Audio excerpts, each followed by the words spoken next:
button? Did she want me to hit it on my end?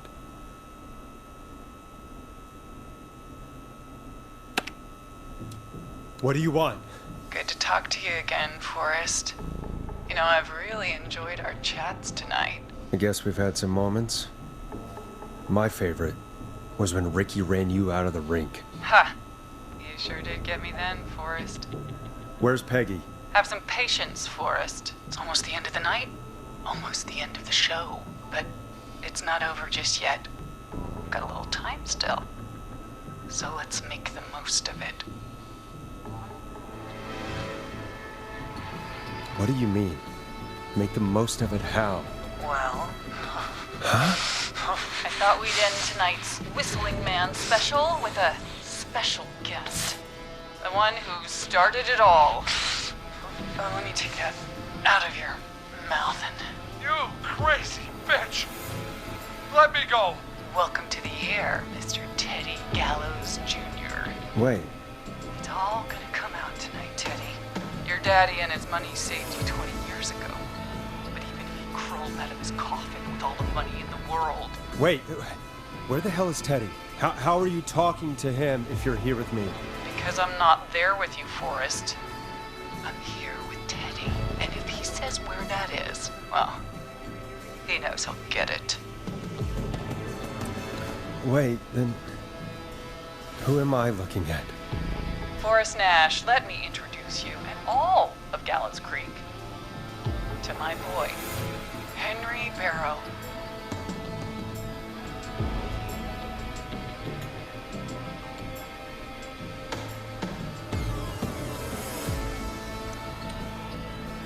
Your son? You mean you... Wait, that he... Yes, Forrest. He and I had a son. So there were two whistling men tonight.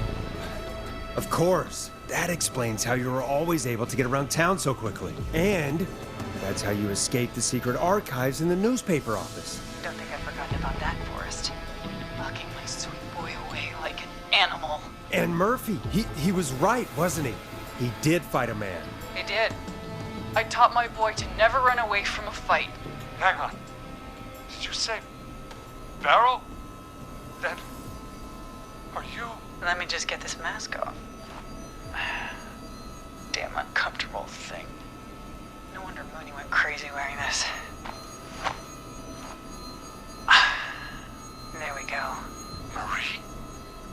Marie Campbell? George's old girl. Oh. Well, it sure has been years since I last saw. Oh, God damn it.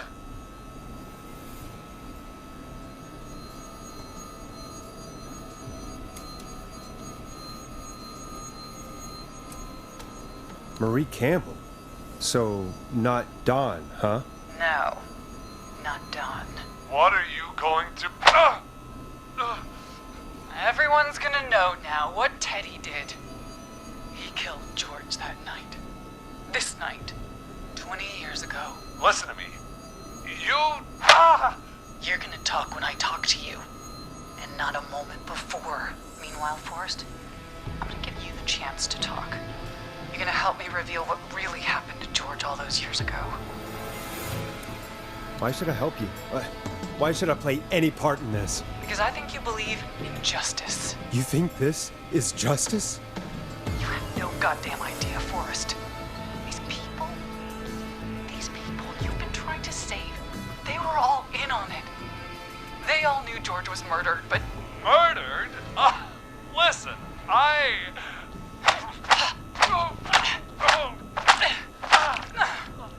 I said you speak when you're spoken to. Now, I know you've done some good work tonight in piecing together what happened to George 20 years ago, and that's why I want you to interview us. Are you serious? You want me to interview you? Am I serious? After everything tonight, you really have to ask me if I'm serious. Do a good job. And hell, you might be the only one to leave here alive.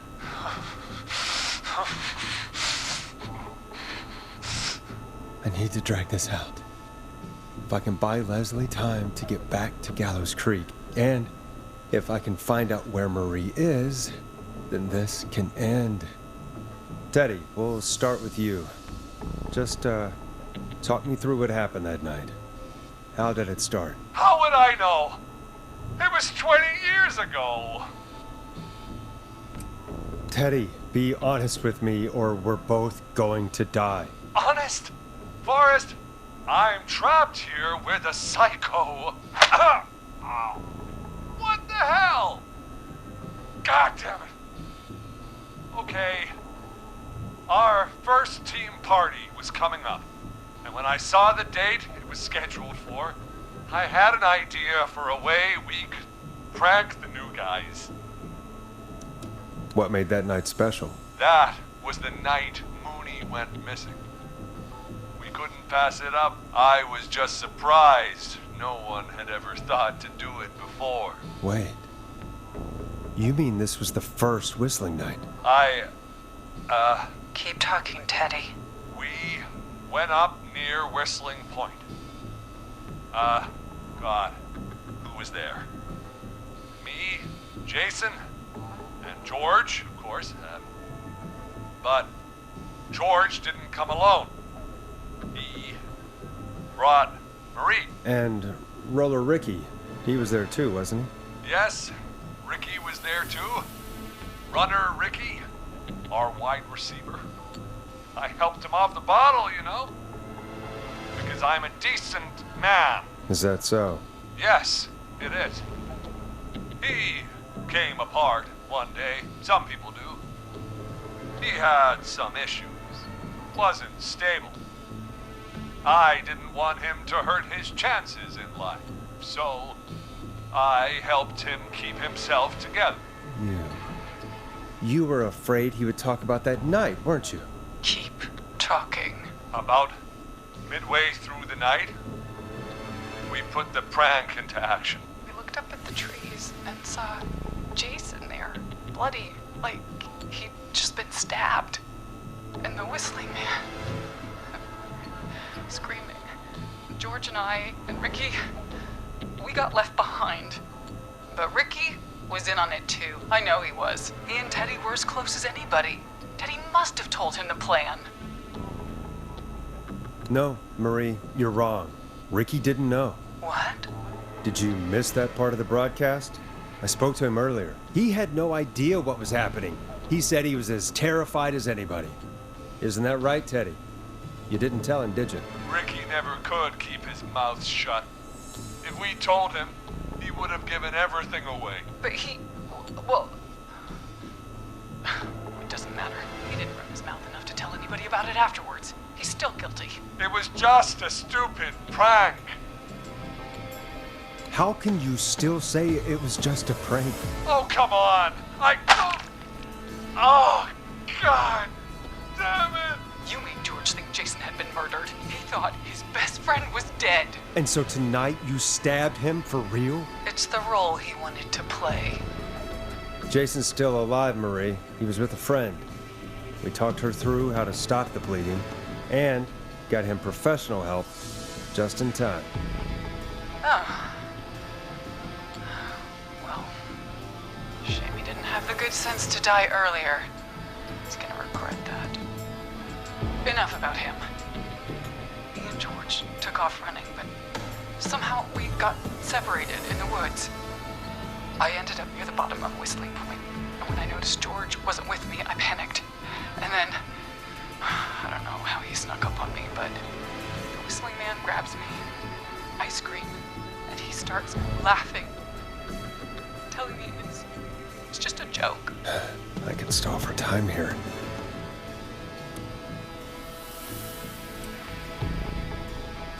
Who was it, Marie? Who was the whistling man? I suddenly recognized it was Chuck. Chuck Brody was the whistling man, laughing away. But then he stops, and he's looking up at the top of Whistling Point. What was he looking at?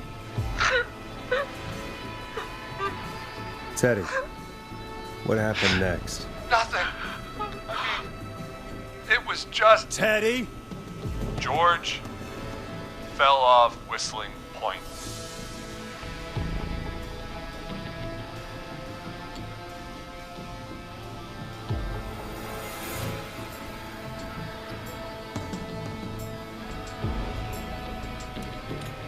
How do you know what happened? I saw it. You pushed him. You were up there. You were dressed as the Whistling Man, too, and I didn't push him, God damn it! I just chased him up there and he kept backing up. When I saw he was about to go over, I reached out. That's what you saw. you liar. It's not my fault. He didn't know it was a joke. If he'd had any brains, he would have realized. Ugh, you bitch. No one's going to believe this. After all you did.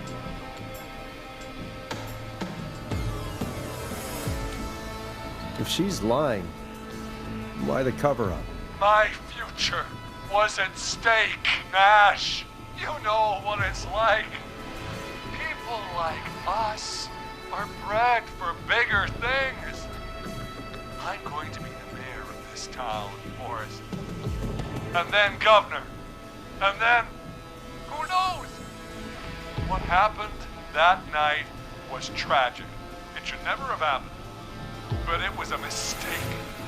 It was just a stupid joke gone wrong. So my father sent Clive out to clean it up.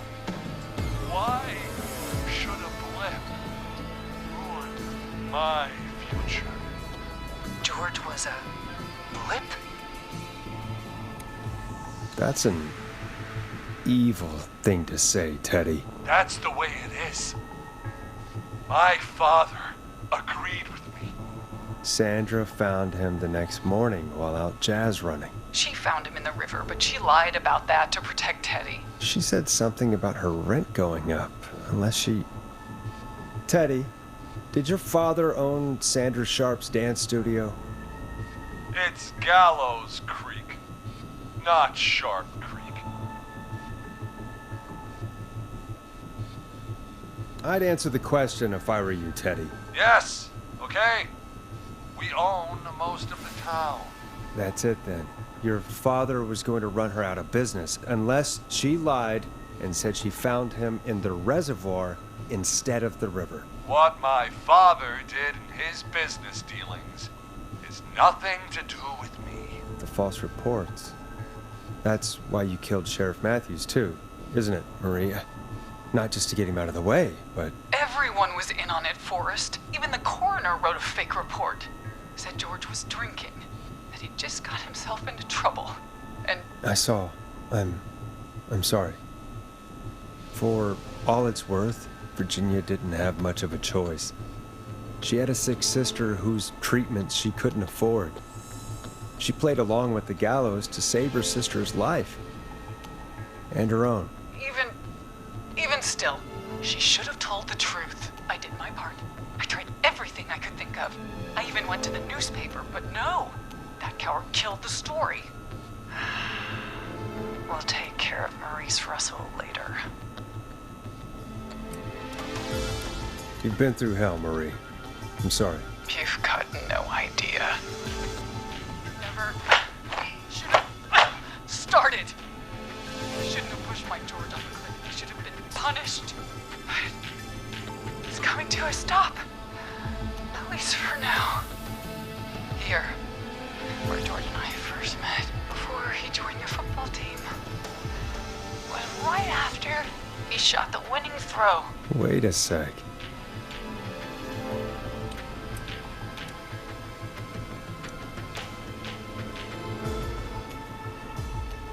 We're at Gallows Creek High, in the gymnasium.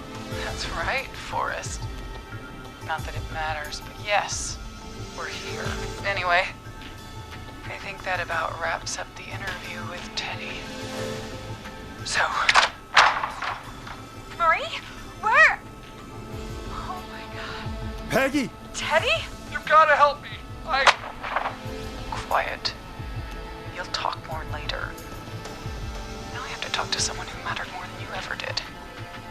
Peggy, it's been so long since I've seen your face. I worried you wouldn't come. Marie! Oh my God. I thought you... And here I was, thinking you'd forgot me. I'd never forget my own sister. Sister? Peggy, what's happening? Why are you even there? Want to explain, Peggy? Earlier, while you were speaking to Jason, I got a call. Do you remember? Well, it was from Dawn. She said that my sister Marie was there that night George died, and that I should come to the gym for a reunion. And when you walked in, you found out. That my sister is the Whistling Man. Good to see you too, Peggy. Why didn't you tell me any of this? She said that it was my last chance to see my sister. I knew if I told you, you'd try to stop me or come with me when we need you on the radio. And I just... I'm sorry. This has to be a lot for you. What happened to you, Marie? You just disappeared one day. Disappeared? I was thrown out, Peggy. I begged Mom and Dad to do something about what happened that night, but did they care? No. They told me to stay quiet. They only cared when they learned I'd been with George. And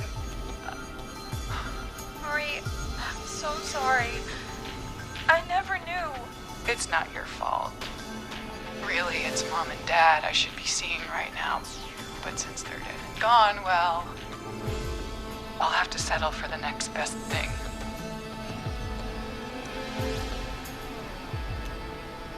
You mean Peggy, don't you, Marie? Someone has to pay for what they did. Marie, please. Mom and Dad are gone, Peggy.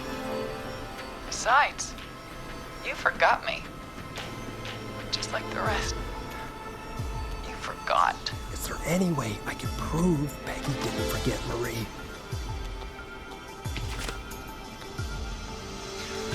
Marie, Peggy never forgot about you. Keep your mouth shut. She kept a card from you. She kept it here on her desk. What card? The card you made me for my 8th birthday. What does it say then? Happy birthday, Peg. Now you're great and 8. Love, M.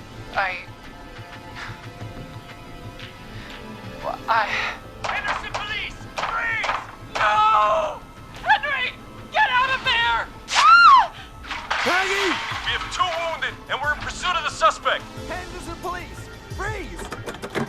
Forrest! Leslie, how's Peggy? She's been cut pretty bad, but we're here now. I'll be okay. God, Marie!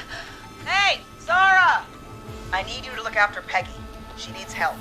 Now, we got here just in the nick of time. Where's Marie? She bolted right as we got here. The police are right on her heels. It won't be long now. It's over, Forrest. Well, folks, it was a long night, but we made it through together. I'm gonna head off to go check on Peggy. This has been Forrest Nash.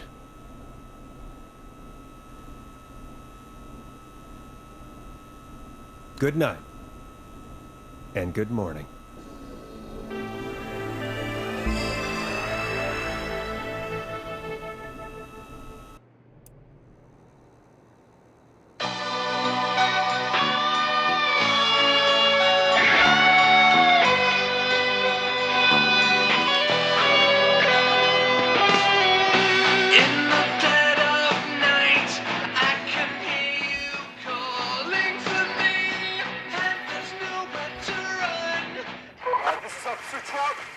Come in. One suspect is in custody. We've trailed the other suspect into the nearby woods.